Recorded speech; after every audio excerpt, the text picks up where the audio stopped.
ازيكم شباب، رب تكونوا بخير. انا احمد عادل ودي قناه تعلم ببساطه، وعاوزين نعرف يعني ايه HTML. سيبك من البرمجه والكود والحوارات دي كلها. دلوقتي لو انت قررت انك تعمل اوضه، تبني اوضه، يعني اول حاجه هتفكر فيها ايه؟ انك ترسم الاوضه دي وتشوف هتخلي الاوضه دي شكلها عامل ازاي، والاوضه دي هيكون برضو حجمها عامل ازاي، وهتحط في الاوضه دي ايه والكلام ده كله. دلوقتي بقى تاني خطوه هتعملها ايه؟ انك تبني الاوضه.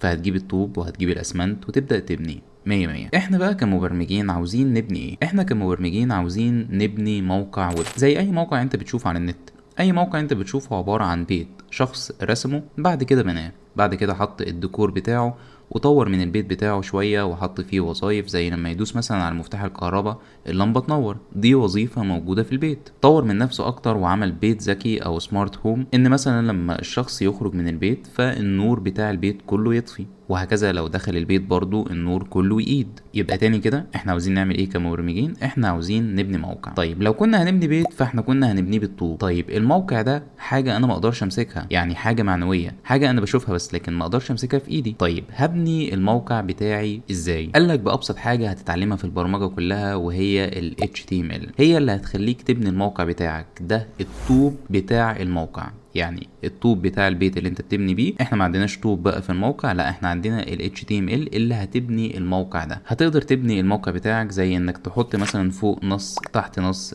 هتحط صور، هتحط فيديو، هتحط لينك يوصلني مثلا للايميل بتاعي على الانستجرام وليكن. ده كله هيتعمل بال HTML. طيب فاكر الاوضه بقى اللي احنا عملناها بالطوب؟ عاوز ازينها، يعني عايز بقى الونها بقى واروق عليها واظبطها.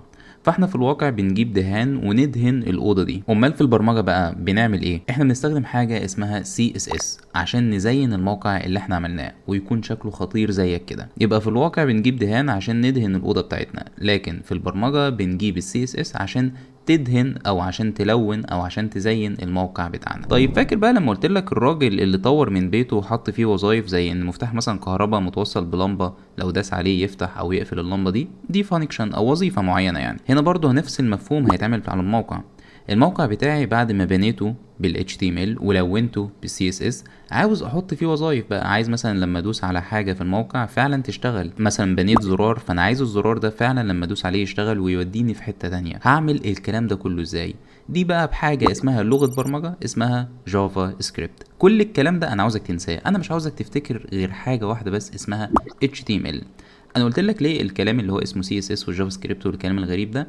عشان بس تكون باصص على الموضوع من فوق، مش مجرد انك انت بتتعلم HTML كده وخلاص. هايبر تكست مارك اب لانجوج، ايه الكلمه الغريبه دي؟ ده اختصار لل HTML. يعني ال HTML هي نفس الكلمه دي، بس طبعا احنا بنقول HTML ومش هتشوف الكلمه دي كتير او مش هتسمعها كتير، بس انا قلتها لك في حاله انك انت شفتها. تمام؟ طيب يا صاحبي، دلوقتي بقى ال HTML ده كود. الكود ده بقى انا هكتبه فين؟ هنا بقى الموضوع ابسط مما تتخيل. المبرمجين عملوا برامج عشان اقدر اكتب عليها الكود. لو حصل مثلا خطأ في الكود اللي انا بكتبه فيقول لي فين الخطأ، وكمان يديني اقتراحات اصلح الخطأ ده. وكمان اهم حاجة انه يشغل الكود اللي انا هكتبه. يعني لو سألتك دلوقتي انا عاوز اعمل ديزاين لصورة او اصمم صورة، فانت دماغك راحت على طول على برنامج الفوتوشوب. اكيد في برامج كتيرة قوي بتعمل نفس وظيفة فوتوشوب، بس دماغك مثلا ما راحتش لبرنامج الوورد اللي انا بكتب عليه نص. قلت لي لو انا قلت لك انا عايز اصمم صوره، انا هروح اصمم لك الصوره دي على برنامج الوورد. لا، البرنامج الوورد ده وظيفته ان انا بكتب عليه تكست او بكتب عليه نص، صح؟ هكذا برضو في البرمجه. من البرامج اللي بنكتب عليها الكود في برامج كتيره جدا طبعا، بس احنا هنستخدم برنامج اسمه فيجوال ستوديو كود. برنامج بسيط جدا وسهل وممتع وفيه حاجات كتيره جدا هنستفاد منها.